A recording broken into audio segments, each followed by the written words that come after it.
There is not a lot of candle left in my candle, so it probably will like burn through by the end of this video. I've been really happy thinking about the whole, my last video was all about the Dymo label maker, and it was just really nice to kind of have something be more lighthearted and to talk about a thing. I wonder if there's any, so there's a design book called The Everyday Life of The Everyday Life of Things. I wonder if that's a book, The Everyday Life of Things. Or maybe it's called The Design of Everyday Things. I'll have to look into it. But I was just thinking about like the defense of things. There's so much emphasis right now about no buy and no spend and not consuming, and I hear that, and I'm totally there for it. But sometimes it's nice to be able to delight in the things that are around you and in things. Yeah, that goes back to also just the whole idea of building versus rewilding, or like development versus undevelopment, which I think is interesting. And part of that, I think, is all the anti-consumption or less consumption reminds me of in college, there was a whole, at the time, the archaeology of trash and the anthropology of trash was very big. And that was definitely influential for me, and it kind of made me feel more at peace with consumption and consumptive behaviors, because when we go through a fossil record, you will see remnants of that time. So what we have around us is all trash. Everything around us is trash to some degree. It's not trash to me right now. When I look at my couch, I use the couch. It has a purpose. But at some point, that couch will no longer have a purpose, and it will be trash, and it will get piled on top of it over time, and maybe there'll be some sort of remnant that someone can see and say, oh, this is a couch. Or maybe there will be nothing left and you'll just see nothing. But I think there is something about working with time and working with the physical material reality that we all live in to like feel liberated by it all being trash, and knowing that we're all just kind of moving through trash. It also sort of, this is me getting very kooky and I'm okay with it. It sort of reminds me of Atlantis. I think, this like lost city in the sea, Atlantis. It's almost like as if we were Atlantis already.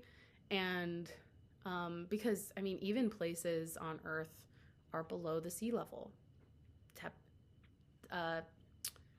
are technically below the sea level. So when we think of like rising oceans too, we are going to create systems to be able to maintain where we live. But yeah, that's all just kind of like reflective of time and how we view our stuff and how we view our impact and kind of like our ability to impact the earth. I went to the Southwest last June. I feel like maybe I should introduce my partner here at some point so I can talk about him. But yeah, so we went to the Southwest last year, and it was very, very, very powerful for me. I didn't expect the desert to be so moving. I didn't expect... So basically, you're in the desert, and there's not a lot of civilization because it's not a very easily habitable geography. And there's really tall rock formations all over. We drove from Denver, Colorado, through to Phoenix, Arizona. So we did a pretty big road trip. And yeah, the rock formations specifically through Utah and Arizona You can see all the rock layers and you just see time. Basically, it's like you're just witnessing incredible geologic time. And it was some of the most moving landscape. Yeah, it was just incredibly, incredibly, incredibly moving landscape. And that feeling of why do we think we're so important to yeah, the idea that we have such power over the fate of Earth is insane to me. And yeah, I just think that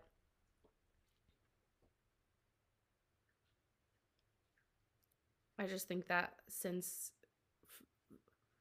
the time of modern humanity, the markers of who we are have been being creative and also building. So creativity and building going hand in hand, that we've always been building, we've always been cultivating. So the idea that we would just stop cultivating doesn't make any sense to me. And the idea that we would stop producing goods doesn't make sense to me.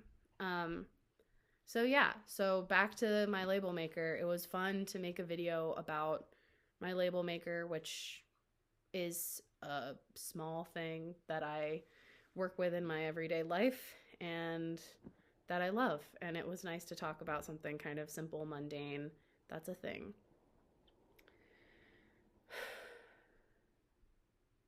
I mean, it's like 7 minutes now into this, so I kind of don't want to talk about what I started to talk about, but or what I was thinking I might talk about coming into this, but these videos also go onto YouTube. I can probably put the link to the YouTube page in this body. Not that anyone necessarily watches or looks at it, but that's not the point.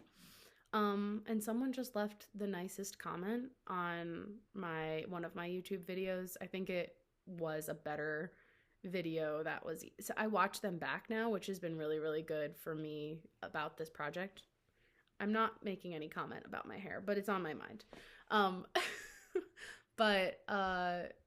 So I've started watching them back, and you can sort of tell when I'm having a good day. You can kind of tell when I'm not having as good of a day. You can tell when I'm having good thoughts and having fluent conversation, and other days that are not. And I like being able to see that back for myself, because I tend to have pressure and this expectation that everyone always has a good day and everyone always shows up 150,000% for themselves every day, and that's just not life. But it was interesting how somehow a good fluent video got picked up by someone who watched it, and I think they subscribed to my channel.